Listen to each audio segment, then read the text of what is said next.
السلام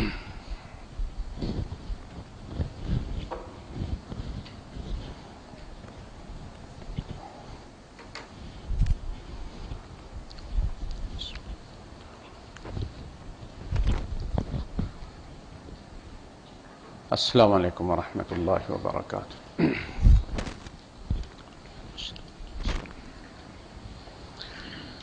ان الحمد للہ نحمده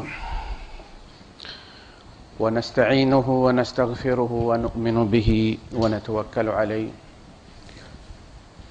ونعوذ باللہ من شرور انفسنا ومن سیئات اعمالنا من يهده الله فلا مضل له ومن يضلل فلن تجد له وليا مرشدا وأشهد أن لا إله إلا الله وحده لا شريك له ولا ضد ولا ند ولا مثيل له ولا مثال له وأشهد أن سيدنا ومولانا ومعلمنا ومرشدنا ومخرجنا من الظلمات إلى النور محمدا عبده ورسوله أرسله الله بالحق بشيرا ونذيرا وداعيا إلى الله بإذنه وسراجا منيرا فقد بلغ الرسالة وأدى الأمانة ونصح الأمة وكشف الغمة فترك أمته على المحجة البيضاء ليلها كنهارها لا يزيغ عنها إلا هالك اللهم صل وسلم وبارك عليه وعلى آله وأصحابه وأزواجه وذرياته وأهل بيته أجمعين أما بعد فأعوذ بالله السميع العليم من الشيطان الرجيم بسم الله الرحمن الرحيم ادع إلى سبيل ربك بالحكمة والموعظة الحسنة وجادلهم بالتي هي أحسن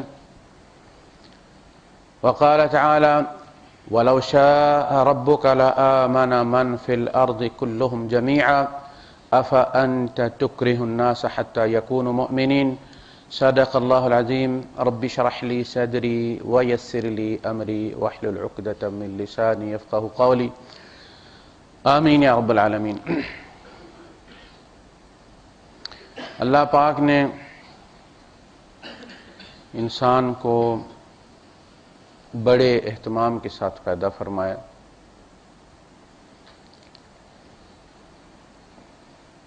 اور اس کے بعد پھر مزید کسی مخلوق کا پیدا کرنا بند کر دیا سلسلہ۔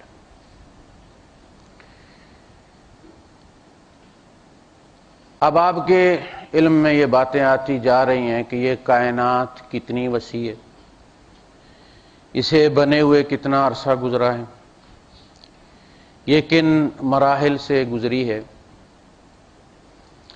زندگی کن مراحل سے گزری ہے،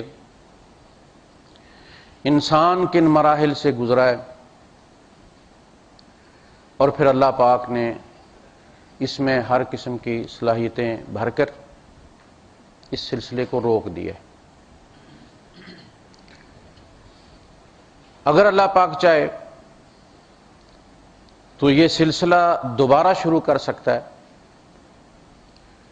اور ہم میں سے ہی کوئی نئی مخلوق پیدا کر سکتا۔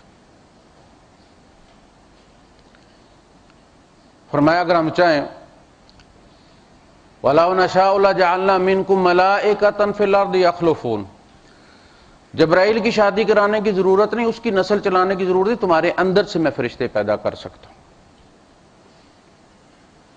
جو زمین میں تمہاری جگہ لیں۔ لیکن اس نے فرشتے نہیں بنانے، اس نے انسان بنایا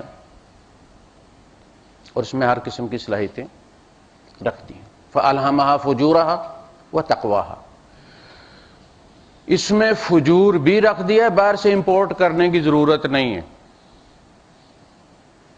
اور تقوی بھی رکھ دیا۔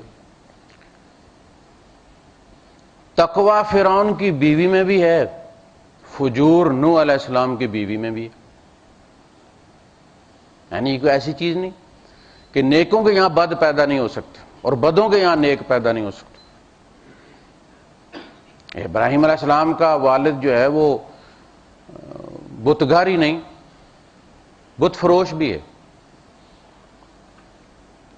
بیٹا نبیوں کا باپ ہے، ابو الانبیاء خلیل اللہ۔ تو انسان کے اندر تقوی اور فجور دونوں کا الہام کر دیا گیا ہے. تم برائی بھی کر سکتے ہو لیکن کرو مت. نیکی بھی تم نے کرنی، ہم نے تمہارے اندر صلاحیت پیدا کر کے چھوڑ دیا ہے تمہیں. تم نے ارادہ کرنا ہے، ہم نے نہیں کرنا. تم نہیں کرنا چاہتے مت کرو، لیکن پھر اس کے نتائج بھگتنے کے لیے تیار ہو جاؤ. اگر انسان بدی نہ کر سکے، اس کے اندر بدی کرنے کی صلاحیت ہی نہ ہو، تو ظاہر ہے امتحان نام کی کوئی چیز ہے نہیں. پھر تو جبر ہے. جیسے فرشتے ہیں بدی نہیں کر سکتے تو ان کا امتحان بھی کوئی نہیں. جو بدی کر سکتا ہے پھر نہ کرے اور اللہ کے ڈر سے نہ کرے، اس نے امتحان کو پاس کر لیا. قد افلح من زکاہا. زکاہا یہ ہے کہ صلاحیت ہے، کر سکتا ہے، اتھارٹی بھی ہے، لیکن نہیں کر رہا. اسے محاسبے کا ڈر ہے. وَأَمَّا مَنْ خَافَ مَقَامَ رَبِّهِ وَنَهَى النَّفْسَ عَنِ الْهَوَىٰ. جو رب کے سامنے کھڑا ہونے سے، محاسبے سے ڈر گیا اور نفس کو برائی سے روک لیا، فَإِنَّ الْجَنَّةَ هِيَ الْمَأْوَىٰ. تو پھر جنت اس کا ٹھکانہ ہے. یعنی برائی کے وسائل بھی ہوں، صلاحیت بھی ہو، خدا کا خوف نہ کرنے دے تو فرمایا پھر جنت ہی اس کا ٹھکانہ ہے اور کوئی جگہ نہیں. تو انسان کے اندر فسق اور فجور، نیکی اور بدی، ہر چیز اسی کے اپنے اندر رکھ دی گئی. پھر حالات اور ماحول کے اندر وہ خود ٹریگر کرتی ہے، ایکٹیویٹ ہوتی ہے، اریٹیٹ ہوتی ہے، شعلہ بھڑکتا ہے. اس لیے کہا کہ ایسے ماحول سے بچو.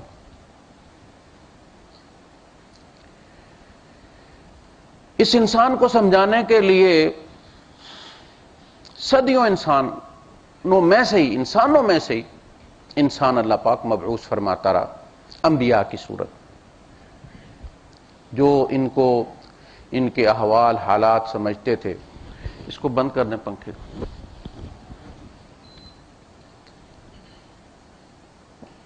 انہی میں سے تھے، ان کے مسائل کو سمجھتے تھے، ان کی زبان بولتے تھے. اسی لیے ہمیشہ جس زبان میں رسول مبعوث ہوتا ہے اس زبان والوں پر اتمام حجت ہو جاتا ہے. ترجموں سے اس قسم کا اتمام حجت نہیں ہوتا. اس میں مختلف تعویلیں آ جاتی ہیں، الفاظ میں رد و بدل ہو جاتا ہے. احساسات منتقل نہیں ہوتے، الفاظ منتقل کر سکتے ہیں. الفاظ کا ترجمہ کیا جا سکتا ہے، احساسات کا ترجمہ نہیں کیا جا سکتا. صدیوں رسول آئے اور انسان کو تبلیغ، پہلے احکامات پہنچائے، پھر دعوت دی. یہ دو الگ الگ چیزیں. آپ دیکھتے ہیں یہاں تبلیغ ہوتی ہے، آپ کے گاڑی کا جو وہ وائپر ہوتا ہے اس میں اٹکا کر چلے جاتے ہیں کچھ لوگ، اپنے ہوٹل کا کوئی ایڈ ہوتا ہے، کوئی اور چیز ہوتی ہے. یہ تبلیغ ہے. گاڑی میں کوئی بندہ چڑھتا ہے، آپ کے ہاتھ میں کارڈ، پرنٹڈ کارڈ وہ پکڑانے شروع کر دیتا ہے سواریوں کے ہاتھ میں. وہ پڑھتے ہیں کیا لکھا ہوا، یہ بندہ بڑا غریب ہے اور فلاں اور گونگا اور بول نہیں سکتا اور یہ ہے اور وہ ہے، اور آپ فی سبیل اللہ اس کی مدد کریں. اس کے بعد وہ اس کو پھر ریکلیکٹ کرنا شروع کرتا ہے. اس کو پھر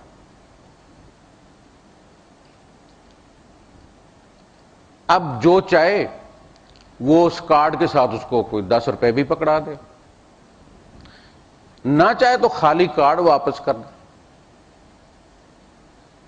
یہ دعوت ہے. وہ جو پہلے اس نے پکڑائے تھے یہ تبلیغ تھی. اب جو کلیکٹ کر رہا ہے واپس اس کو، تو یہ دعوت ہے کہ میری وہ جو بات آپ تک پہنچی ہے اس کا آپ رسپانس دیں. بس یہی رسول کا کام ہے، یہی ہمارا کام ہے. اسی لیے رسول مبعوث کیے گئے. حضرت نوح علیہ السلام سے لے کر آخری نبی محمد رسول اللہ صلی اللہ علیہ وسلم تک نبوت کا ایک ہی سیٹ پیٹرن رہا ہے، کوئی تبدیلی نہیں. اس کا ٹوٹلی ڈسکورس ایک ہے کسی نبی کسی رسول کے زمانے میں بھی اس میں تبدیلی نہیں ہوئی، ایک ہی طریقے سے تبلیغ ہوگی، درد دل کے ساتھ دعوت ہوگی، جو بھی رد عمل ہو برداشت کرنا، ری ایکشن نہیں دینا، بدلہ نہیں لینا، تم بدلے کو اللہ پر چھوڑ دو، تمہارا کام صرف پہنچانا ہے۔ انما علیک البلاغ وعلینا الحساب، حساب آپ نے نہیں لینا، آپ کے ذمہ پہنچانا ہے، ہم لے لیں گے حساب۔ یہ اہتمام کرو کہ بات پہنچ جائے۔ تمام رسولوں کے ساتھ یہی رہا، جبر نہیں، تبلیغ ہے۔ موسیٰ علیہ السلام کو، ہارون علیہ السلام کو، دونوں بھائیوں کو بھیجا فرعون کے پاس، لڑائی کے لیے نہیں بھیجا، انہوں نے کہا کہ جا کے اسے گالیاں دو، بڑا ثواب ہوگا، بدتمیزی کرو اس کے ساتھ فی سبیل اللہ، نہیں، قولا لہ قولا لینا۔ وہ کون ہے؟ اس نے ہزاروں بنی اسرائیل کے بچے مروا دیے ہوئے ہیں، ان کے بعد ہی کنٹرول کرنے کے لیے، اور اس نے کہا انا ربکم الاعلی، میں تمہارا سب سے بڑا خدا ہوں، میرے بعد کوئی نہیں ہے۔ اور اللہ کیا کہہ رہا ہے؟ قولا لہ قولا لینا، دونوں نے نرمی کے ساتھ بات کرنی ہے۔ لعلہ یتذکر او یخشی، اور اس امید کے ساتھ کرنی ہے کہ شاید وہ نصیحت پکڑ لے اور ڈر جائے۔ بس رسول یہی کر سکتا ہے، نبی یہی کر سکتا ہے، بدلے میں وہ قتل بھی ہو جائے ہاتھ نہیں اٹھاتا۔ جس کے اندر یہ دھیرج ہے، یہ صبر ہے کہ سینہ اتنا کشادہ ہے، وہ یہ کام کرے نہیں تو گھر بیٹھے، پھر گھر بیٹھے۔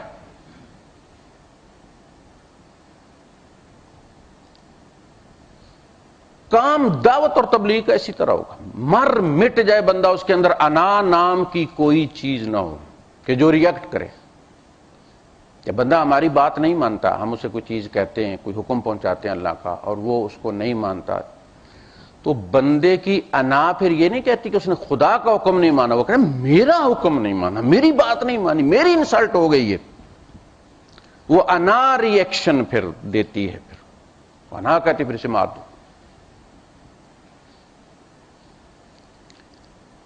اس میں بدلہ نہیں ہے، اس میں ٹٹ فار ٹیٹ نہیں ہے، اس میں اینٹ کا جواب پتھر نہیں ہے، تھپڑ کا جواب مکہ نہیں ہے، اس میں کچھ نہیں ہے سوائے پہنچانے کا۔ وَلِرَبِّكَ فَاصْبِرْ، تمہیں اللہ کی خاطر، اپنے رب کی خاطر صبر کرنا ہے۔ وَاصْبِرْ وَمَا صَبْرُكَ إِلَّا بِاللَّهِ، نبی تم صبر کرو، اور اس صبر کا اجر صرف اللہ دے سکتا ہے۔ اگر تم یہ کہو کہ دنیا تمہیں اس کا دے، نہیں۔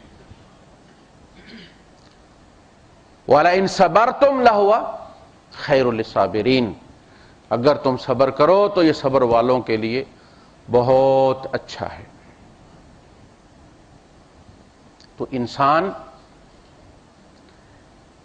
کی ذمہ داری، انبیاء کی ذمہ داری، دعوت و تبلیغ کرنے والوں کی ذمہ داری بس صرف اتنی ہے۔ اب دیکھیں مکے میں نبی کریم صلی اللہ علیہ وسلم تبلیغ کر رہے ہیں، دعوت کا کام کر رہے ہیں، ہر ستم روا ہے، یعنی کفار پر کوئی اخلاقی دباؤ بھی نہیں، وہ جو چاہتے ہیں کرتے ہیں۔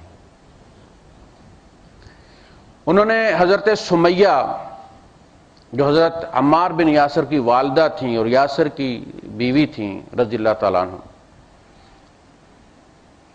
ان کو دیوار کے ساتھ کھڑی تھی، وہ نیزہ مارا اس نے شرمگاہ میں، اور دیوار میں پرو کر چھوڑ دیا ان کو مرنے کے لیے۔ یہ بیوی کا حال کیا۔ شور کے چاروں ہاتھ پاؤں 4 اونٹوں کے ساتھ باندھ کر مخالف سمتوں میں دوڑایا، اور ان کے ٹکڑے ہو گئے، پرخچے اڑ گئے، اور بیٹے کو پانی میں گوتے دے دے کے کہا گیا کہ اسلام چھوڑ دو، اور اسلام کو برا کہو اور محمد کو برا کہو صلی اللہ علیہ وسلم۔ تو حضور نے کیا کیا؟ کوئی انڈر گراؤنڈ کوئی مسلح گروہ بنا لیا کہ جو ان سرداروں کو مارے۔ اگر حضور یہ کرتے تو میں آپ کو یہ بتاتا ہوں کہ ہفتے کے اندر یہ جو 70 وہاں مارے نا بدر میں، وہ مکے میں بھی مار سکتے تھے، کوئی مشکل نہیں تھا مارنا بندہ۔ آخر وہاں بھی تو بلال ہی ابو جہل کے سینے پہ چڑھے تھے نا، بدر میں بھی احد احد، کبھی ابو جہل ان کے سینے پہ پاؤں رکھ کے کھڑا تھا اور ان کو لٹایا ہوا تھا گرم زمین پر، اور وہ نیچے کہہ رہے تھے احد احد، اور بدر کے دن وہ اس کے سینے پہ چڑھے ہوئے تھے اور احد احد۔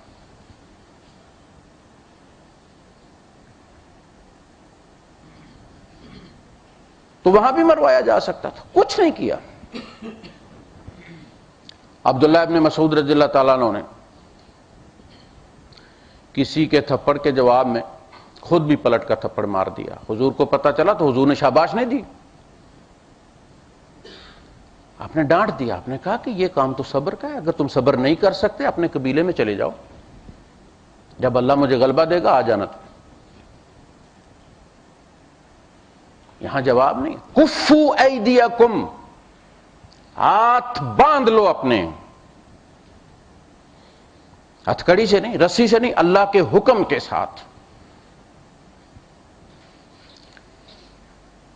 حضرت خباب ابن الارت رضی اللہ تعالیٰ عنہ کو کوئلوں پر لٹایا جاتا تھا، اور ان کی چربی اور خون سے وہ کوئلے بجھتے تھے، اور بعد میں جب وہ زخم ٹھیک ہو گئے تو جگہ جگہ گڑے بن گئے تھے، اور ان کا پوتا جو ہے وہ ان میں انگلیاں ڈال کے کھیلا کرتا تھا، ان سوراخوں میں جہاں وہ گڑے بنے ہوئے تھے۔ اس وقت صحابہ آیا اور کہا کہ اللہ کے رسول آپ بد دعا کریں ان کے لیے۔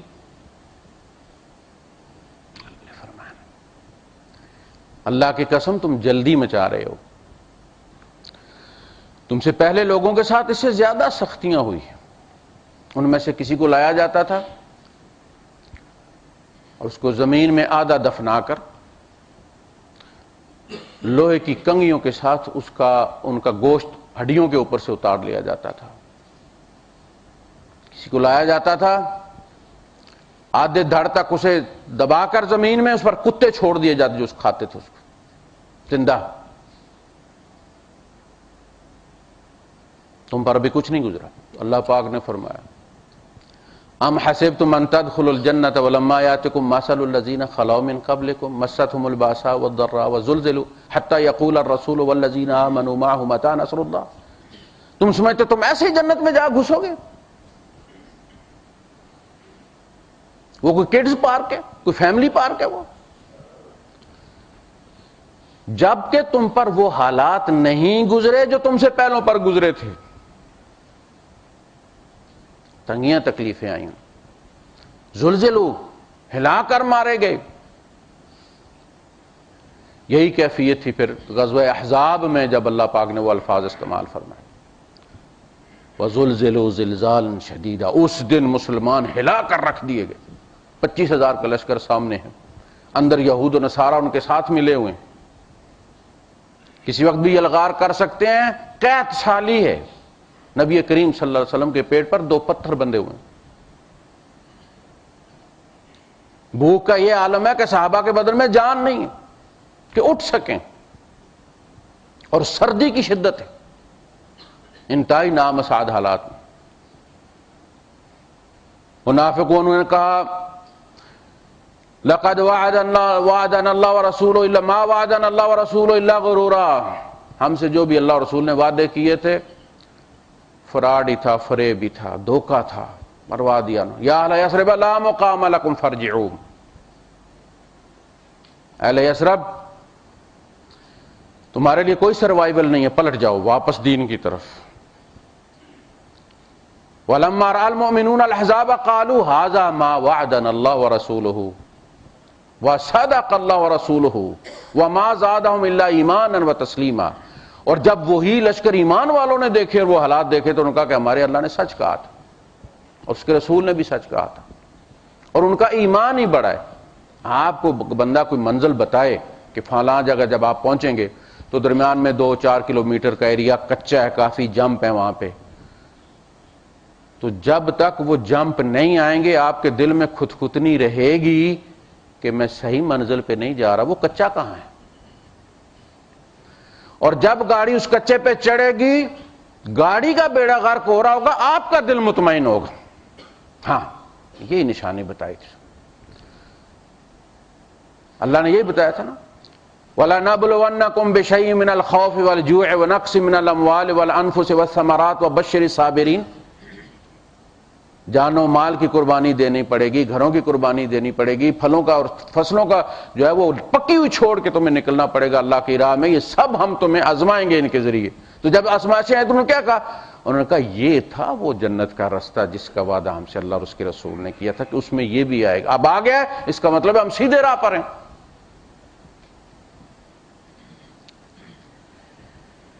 تو نبی کریم صلی اللہ علیہ وسلم نے ٹھیک 13 سال وہی محنت کی جو نوح علیہ السلام نے کی تھی، کوئی تبدیلی نہیں، کوئی تبدیلی نہیں۔ رسول اور نبی کا یہی طریقہ ہے، یہی نصاب ہے، اسی طریقے سے قیامت تک دعوت و تبلیغ کا کام ہوگا۔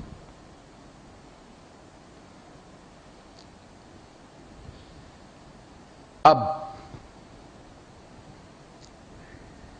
جو حضرت نوح علیہ السلام پر 950 سال گزرا، نبی کریم صلی اللہ علیہ وسلم پر 13 سال گزرا، اس میں کوئی فرق نہیں۔ 1300 سال بھی اسی طرح گزر سکتے تھے، 1300 سال بھی اسی طرح ہونے تھے، کوئی تبدیلی نہیں۔ ایک بندہ 950 سال بندہ فرسٹریشن کا شکار ہو جاتا ہے، 950 سال منہ سے کہنا آسان ہے،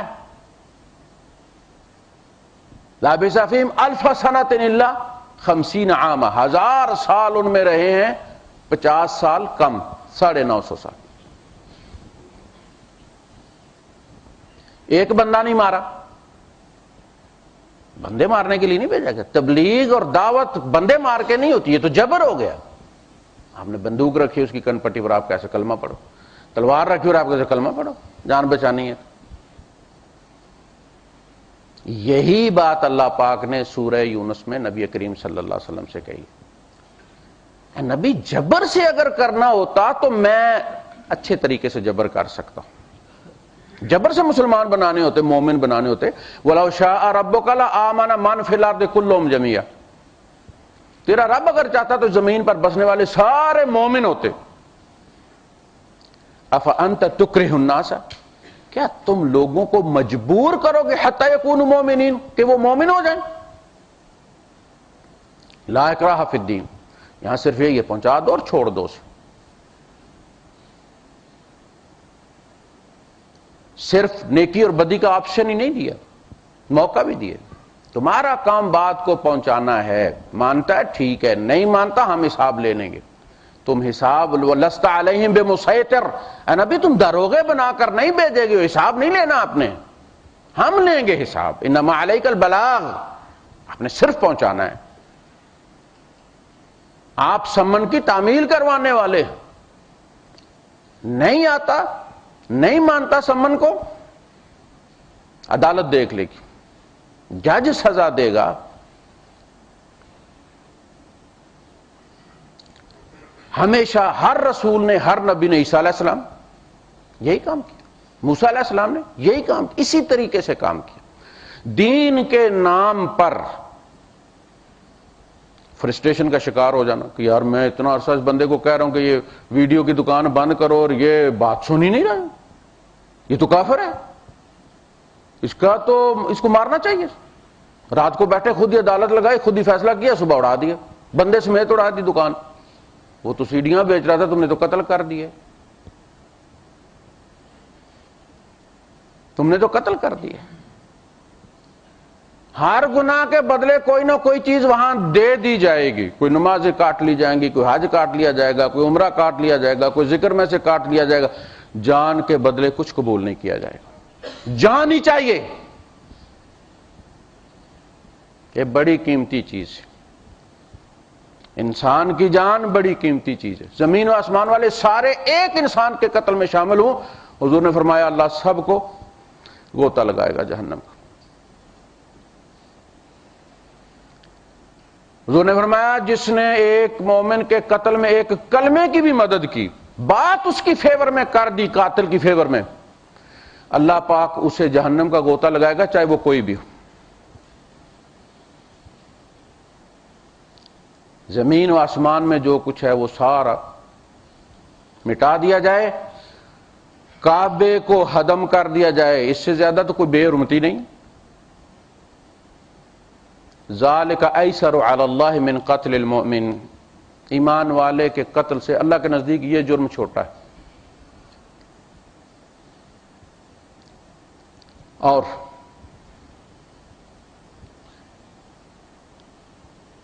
جس نے کلمہ پڑھ لیا، اسلام کے ایمانیات اور اس کی اسلامیات کا اس نے اقرار کر لیا، ادائیگی میں کوتاہی الگ چیز ہے، اقرار اس نے کر لیا کہ ہاں یہ چیزیں فرض، وہ مومن، تم اسے قتل نہیں کر سکتے۔ وہ لا الہ الا اللہ کہہ کر اس نے اپنا خون، اپنی حرمت بچا لی ہے، حساب کتاب اللہ کے ذمہ ہے، اعمال کے ذریعے جنت کے درجات کے فیصلے ہوں گے، وہ لا الہ الا اللہ کی بنیاد پر جنتی ہے۔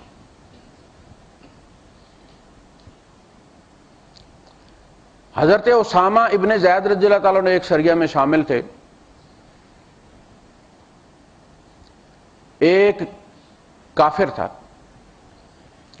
اور بہت زبردست جنگجو تھا، اس نے درجنوں صحابہ کو شہید کر دیا۔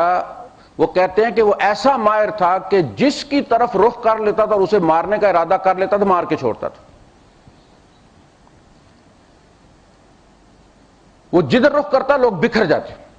وہ اسامہ رضی اللہ تعالیٰ عنہ کے زد میں آ گیا۔ جب اس نے دیکھا کہ اب میرے بچنے کے کوئی چانسز نہیں ہیں تو اس نے کہا دیا لا الہ الا اللہ۔ ظاہر ہے سامنے کی بات ہے کہ جان بچانے کے لیے اس نے پڑھا ہے، یہ بات اسے معلوم تھی کہ کلمے والے کو مارتے نہیں ہیں، سیاسی چال تھی اس کی۔ اسامہ روک لیتے تلوار کو تو اس نے مار دینا تھا اور کہنا تھا کتنے سادے بولے والے ہیں۔ حضرت اسامہ رضی اللہ عنہ مار دیا، واپس آئے، صحابہ نے بھی ذکر کیا، حضرت اسامہ نے بھی حضور سے کہا کہ اللہ کے رسول اس طرح سے اس بندے نے اس طرح کیا۔ جدھر چلا جاتا تھا اس نے لاشوں کے ڈھیر لگا دیے تھے، اور پھر وہ میرے سامنے چڑھ گیا، اور جب دیکھا اس نے کہ وہ میرے نیزے سے نہیں بچ سکتا تو اس نے کلمہ پڑھ لیا۔ اللہ کے رسول صلی اللہ علیہ وسلم نے فرمایا اسامہ تم نے اس کا کلمہ سن لیا تھا؟ آپ نے فرمایا جی۔ آپ نے فرمایا پھر جب وہ کلمہ قیامت کے دن استغاثہ لے کر آئے گا تو کیا جواب دو گے اللہ کی عدالت میں؟ کہا کہ اللہ کے رسول وہ تو جنگی چال کے طور پہ پڑھ رہا تھا۔ آپ نے فرمایا اسامہ تو اس کا دل چیر کے دیکھ لیتا اندر کلمہ آیا یا نہیں۔ مجھے تو دل چیرنے کا حکم نہیں دیا گیا، مجھے تو زبان پر اعتبار کرنے والا بنا کر بھیجا گیا ہے۔ کہا کہ اللہ کے رسول میرے لیے دعا کریں بخشش کی۔ آپ نے فرمایا اسامہ کلمے کے سامنے 3 بار کہا اللہ کے رسول میرے لیے بخشش کی دعا کر دے۔ اب نے فرمایا اسامہ کلمہ جب آئے گا تو کیا جواب دو گے؟ اس کے سامنے کون سفارش کرے؟ اسامہ کہتے ہیں اس دن میرے دل میں خواہش پیدا ہو کہ کاش میں آج مسلمان ہوا ہوتا اور یہ خون میرے ذمے سے اتر جاتا، اور ظالموں تم 300 400 مار دیتے ہو، ٹینکوں کے نیچے کلمے والے کچل دیتے ہو، آگ میں جلا دیتے ہو، پانی پہ ڈبو کے مار دیتے ہو، اور نام دین کا لیتے ہو تم،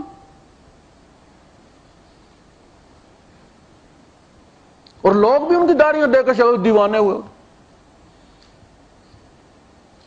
یہ دجل و فریب اور یہ دجالیت ہے کہ شکل مومنوں کی بنائی ہوئی ہے اور کرتوت کافروں کے۔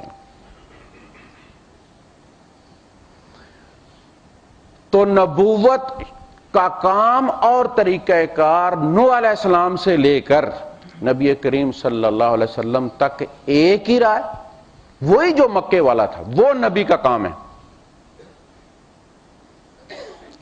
اور جو بھی یہ کام کرنا چاہے گا قیامت تک وہ وہی کام کرے گا، اسی طریقے سے کرے گا جس طریقے سے مکے میں ہوا ہے. تو اس کا نام دعوت و تبلیغ ہے. پہنچاؤ اور اس کو چھوڑ دو بندے کو. اور پہنچاؤ سے میں مراد یہ نہیں کہ آپ کہیں اہتمام کر کے ٹکٹ کٹا کے کوریا جائیں، چائنا جائیں، فلاں جگہ جائیں. آپ کے اپنے محلے میں آگ لگی ہوئی ہے. ہر امت میں ان کی زبان کا رسول کیوں اٹھایا گیا ہے؟ کہ وہ بہتر بات سمجھا سکتا ہے، ان کے ماحول کو سمجھتا ہے. اپنی بستی میں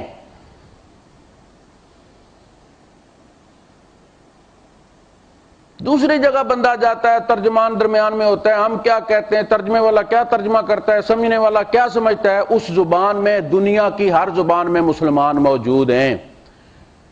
کورین مسلمان ہیں، چائنی مسلمان ہیں.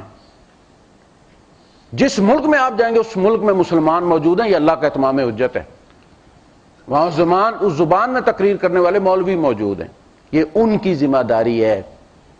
آپ کی ذمہ داری اپنی بستی کی ہے، اپنے رشتہ داروں کی ہے، اپنے گھر کی ہے. آپ کے ساتھ جو دفتر میں لوگ کام کرتے ہیں، آپ اچھے طریقے سے آپ اپنا اسلام شو کریں. وہاں پہ وہ تعاون، وہ پیار، وہ محبت جو انسانوں کے درمیان اسلام مانگتا ہے وہ شو کروائیں. آپ دفتر میں تبلیغ ہی کر رہے ہیں. آپ یہ لرننگ بائی ڈوئنگ ہے.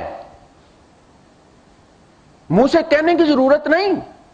Action of a man speaks louder than his words. عمل سب سے بہترین تبلیغ.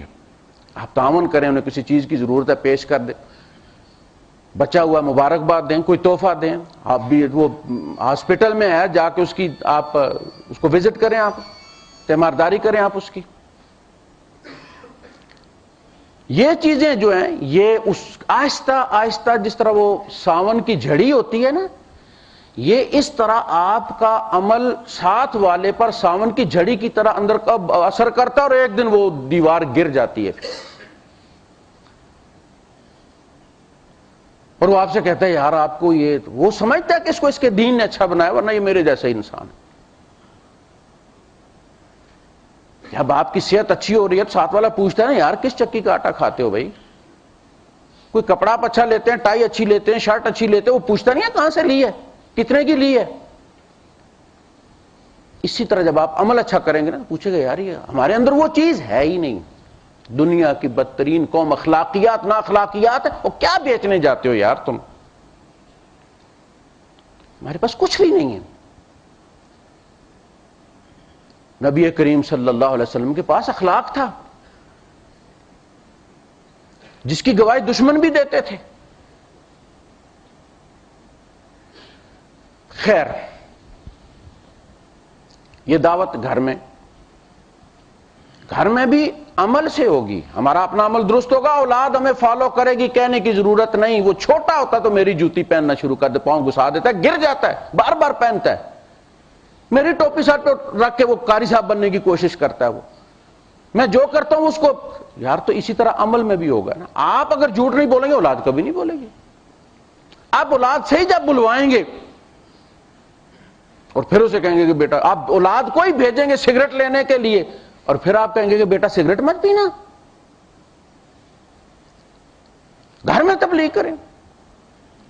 پیار محبت جو بھی ہے، گھر کا ماحول آپ کے عمل سے بدلے گا، کہنے سے نہیں. آپ باہر چلے جائیں گے، جتنا زیادہ اسلام کا اظہار کریں گے، متقی بنیں گے، پردہ لٹکائیں گے، گھر والوں میں اتنا ری ایکشن پیدا ہوگا. منافق ہے، ہم جانتے ہیں اس کے اسلام کو. ہم سے پوچھو، جوتی جس نے پہنی ہوتی ہے اس کو پتا ہوتا ہے لگ رہی ہے کہ نہیں لگ رہی. دوسروں کو اچھے ڈیزائن نظر آتا ہے. یہ تبلیغ ہے. 13 سال حضور نے یہی کیا. کوئی صفحہ پر کھڑے ہو کر حضور نے کیا کہا تھا؟ کیف وجدتمونی، تم نے مجھے کیسا پایا ہے؟ کتنا بڑا سوال ہے یار. سامنے دشمن بیٹھے ہیں، وہ بنو امیہ ہیں جنہوں نے بعد میں نبی کریم صلی اللہ علیہ وسلم کے خاندان کو ختم کر دیا ہے. وہی سامنے بیٹھے ہیں اور حضور سوال کر رہے ہیں کیف وجدتمونی، کتنا اعتماد ہے اپنے کردار پر. ہم یہ بات اپنی اولاد کو نہیں کہہ سکتے، بیوی کو نہیں کہہ سکتے، ڈھیر سارے ہمارے اندر خلائیں. اس دن اگر ایک انگلی اٹھ جاتی کہ آپ نے ہم سے جھوٹ بولا تھا فلاں دن، تو پھر ختم ہو گئی تھی دعوت، پھر آگے سلسلہ چلنا ہی نہیں تھا. نہ بدر تھا، نہ احد تھا، نہ خندق تھی، پھر کوئی مرحلہ نہیں تھا.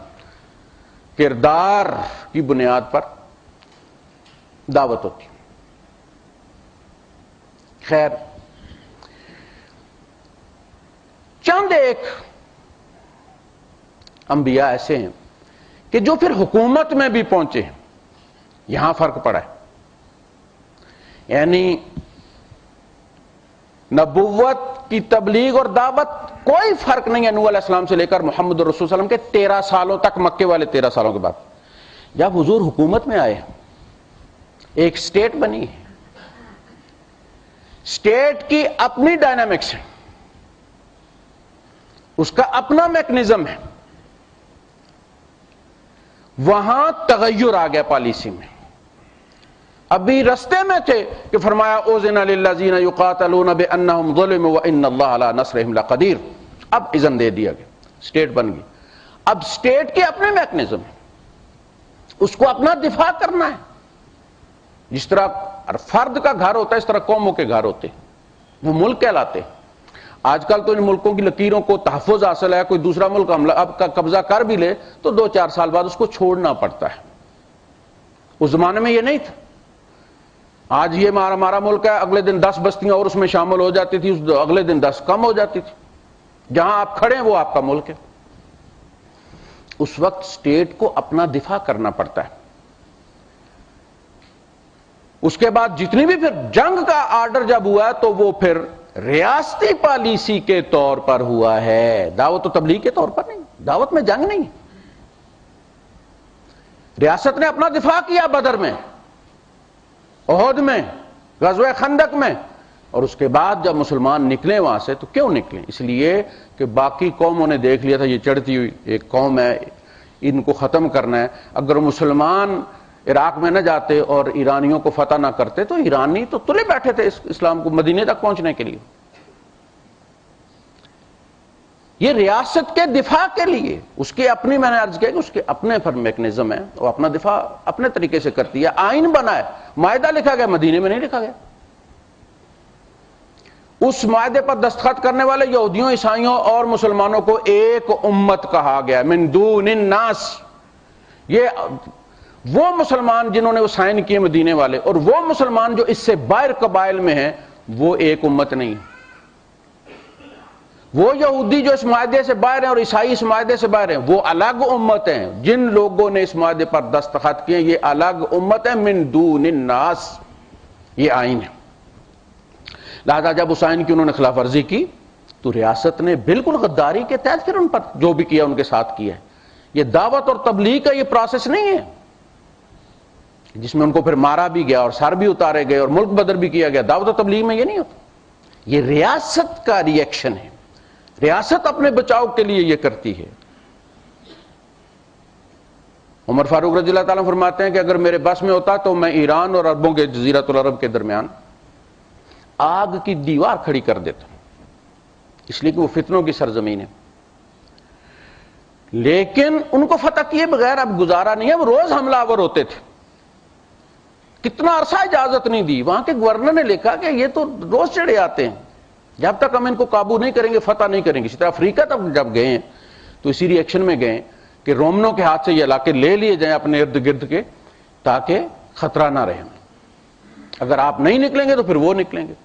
تو اس زمانے میں ملکوں کی حدود وہی تھی نا کہ مائٹ از رائٹ، جہاں آپ کھڑے ہیں وہی آپ کا ملک. اس کو کبھی بھی اسوہ نہیں بنایا جا سکتا. وہ ریاست کرے گی کام. سمجھ لگی بات کی کہ نہیں؟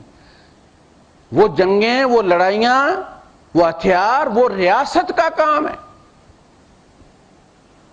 مبلغین کا کام یہ نہیں، دعوت کرنے والوں کا کام نہیں، افراد کا یہ کام نہیں ہے. اس لیے نہایت نامساعد حالات میں بھی مکے میں مکہ مارنے کی بھی اجازت نہیں دی گئی اور مدینے میں ہاتھ کھول دیے گئے اور کہا اعدوا لهم ما استطعتم من قوة، اب جو تم تیاری کر سکتے ہو ان کے مقابلے میں کرو، تبھی تو ملک قائم رہتے ہیں، بھیک مانگے سے تو نہیں پھر ملک بچتے، رحم کی بھیک مانگنے سے۔ یہ دو فرق لازم ظاہر میں رکھیں آپ کہ کسی بھی جان کے لینے کا فیصلہ کوئی فرد نہیں کر سکتا، یہ اسٹیٹ کا کام ہے، یہ ریاست کا کام ہے، وہ طے کرے گی۔ افراد کتنے بھی نیک ہوں، میں نے ہمیشہ کہا کہ متشددین جو ہوتے ہیں نا، جو بہت ہی زیادہ نیک ہو جاتے ہیں اسلام پر احسان کر کے، وہ پھر جب دیکھتے ہیں کہ یار میں تو اس طرح سے کرتا ہوں اور یہ بندہ جو یہ موج ہی کر رہا ہے، یہ بھی جنت میں جائے گا، کھچا میں جب گیا ہوں نیکی کر کر کے اور میں بھی جنت میں جاؤں گا اور یہ ایم ہی جنت میں چلا جائے گا، بلکہ ہو سکتا ہے کل یہ توبہ کرے تو اللہ پاک اس کے گناہ نیکیوں میں تبدیل کر دے۔ واہ بھائی واہ، یہ کیسا پیکج ہے! جن کی سم ایکٹیو ہے ان کو تو کچھ نہیں مل رہا، اور جن کی مری ہوئی ہے ان کو کہتے ہیں کہ آج آپ سم ڈالیں اور اتنے پیکج لے لیں اور اتنے میسیجز لے۔ یہ اللہ پاک نے کیا جو ہے وہ گناہگاروں کے ساتھ پیکج لگایا ہوا ہے۔ وہ پھر ری ایکشن میں قتل کرتے ہیں، یہ پھر فرسٹریشن ہوتی ہے کہ میں تو اتنی مشقت سے جنت میں جاؤں گا اور یہ موج کرتا ہوا چلا جائے گا، میں نے تو اتنی داڑھی رکھی ہوئی ہے اور یہ بغیر داڑھی کے جنت میں چلا جائے گا، مجھے کنگھی کرتے ہوئے آدھا گھنٹہ لگتا ہے، دھوتا ہوں تو آدھا گھڑا پانی لگ جاتا ہے، اور یہ کوچا کاچا چلا جائے گا، نہیں اس کو اڑا دو، مار دو اس کو۔ بھائی صاحب آپ کو اجر ملے گا، آپ نے سنت، آپ کو اپنے اجر سے تعلق ہونا چاہیے، دوسرے کے ساتھ کوئی تعلق نہیں ہونا چاہیے۔ اللہ اگر اسے جنت دے گا تو آپ کی یقیناً کاٹ کر نہیں دے گا، آپ کو کیا تکلیف، کیوں مارتے ہیں؟ بخشش کے فیصلے اس کے فضل پر منحصر ہیں۔ اگر تم نیکی کو اللہ کا فضل سمجھتے ہو، احسان سمجھتے ہو، تو تمہیں تو شکر گزار ہونا چاہیے۔ تم نیکی کو بوجھ سمجھتے ہو، اصل مسئلہ یہ ہے، یہ نیکی کو بوجھ سمجھتے کہ اللہ نے ہمیں بوجھ اٹھوایا ہوا ہے۔ یہاں دیکھیں، یہاں لسی لا کے بندے باہر رکھ دیتے ہیں تو ایک بندہ 4 اٹھا کے لے کے جاتا ہے، 6 اٹھا کے لے کے جاتا ہے، کیلے درجن درجن لے جاتا ہے، پانی 5-7 اٹھا کے لے جاتا ہے، اسے ذرا بوجھ نہیں لگتا، اور یہ نہیں کہتا کہ وہ بندہ 1 لے کے جا رہا ہے، وہ بھائی صاحب یہ پکڑو میرے والی لے لو، نہ۔ نیکی کے معاملے میں کیوں اس کا گلا گھونٹ کے اس کو دیتا ہے کہ تو پتر لگنے، تو انجے جنت اور ویسے، یہ مارنے کی نفسیات۔ تو تبلیغ کا اپنا پیٹرن ہے، وہ جو مکے میں نظر آتا ہے، جو مدینے میں ہے وہ اسٹیٹ ہے، وہ ریاست ہے، وہ آپ دیکھ لیں وحی کا نزول، اس کا انداز تبدیل ہو گیا۔ جو ہی ریاست بنی ہے، مدینے میں قوانین نازل ہونے شروع ہو گئے، مکے میں کوئی قانون نہیں تھا، کوئی روزہ نہیں، کوئی زکوٰۃ نہیں، کوئی حج فرض نہیں، کوئی روزے فرض نہیں۔ اسٹیٹ بنی ہے، صورتیں بھی لمبی لمبی نازل ہونا شروع ہوگی، 286 آیتیں، وہاں 3 آیتیں نازل ہو رہی ہیں، وہاں دلائل ہیں اللہ کے وجود کے، آخرت کے، نبی کریم صلی اللہ علیہ وسلم کی رسالت کے، اور چھوٹی چھوٹی باتیں کی جا رہی ہیں۔ اور جو ہی ریاست قائم ہوئی ہے، احکامات ہیں، پردے کے ہیں، شادی بیاہ کے ہیں، طلاق کے ہیں، لکھنے پڑھنے کے ہیں، وحی کا انداز، صورتوں کی طوالت تبدیل ہو گئی، پتہ چلتا ہے کہ یہ اب ایک الگ چیز ہو گئی ہے، احکامات تبدیل ہو گئے۔ وہاں صبر کہا گیا تھا، کفو ایدیکم، ہاتھ باندھ کے رکھو، یہاں کہا گیا کہ نکلو، انفروا خفافا وثقالا، ہلکے ہو یا بوجھل نکلو۔ اچھا، مکے میں جا کے پھر جو صورتیں نازل ہوئی ہیں، نبی کریم صلی اللہ علیہ وسلم جب حجۃ الوداع پر تشریف لے گئے تو جو نازل ہوئی ہیں، مزے کی بات ہے کہ وہ بھی چھوٹی۔ اذا جاء نصر اللہ والفتح، دیکھیں آپ کہاں، سورہ بقرہ، آل عمران، النساء، المائدہ، مکے کی سرزمین پر وہ بھی چھوٹی، پھر چھوٹی۔ اور مدینے میں اس فرق کو سمجھ لیں آپ کہ مدینے میں نبی کریم صلی اللہ علیہ وسلم نے جو لشکر تیار کیے، جو جنگیں کی، جو عمر فاروق رضی اللہ تعالیٰ نے بھیجے، یہ ایک ریاست کی زبان ہے۔ ریاست اپنے دفاع کے لیے فیصلے کرتی ہے کہ اسے کیا کرنا ہے۔ چور کی سزا ہاتھ کاٹنا مکے میں نہیں تھی، دعوت والے یہ کام نہیں کرتے، یہ کام ریاست کرتے ہیں۔ ادروائز آپ جہاں جس ملک میں ہیں اس ملک کے قانون کو آپ فالو کریں، اس کا اتباع کریں، یہی مقصود ہے، اور دعوت کا کام عمل سے کریں۔ وآخر دعوانا الحمدللہ رب العالمین۔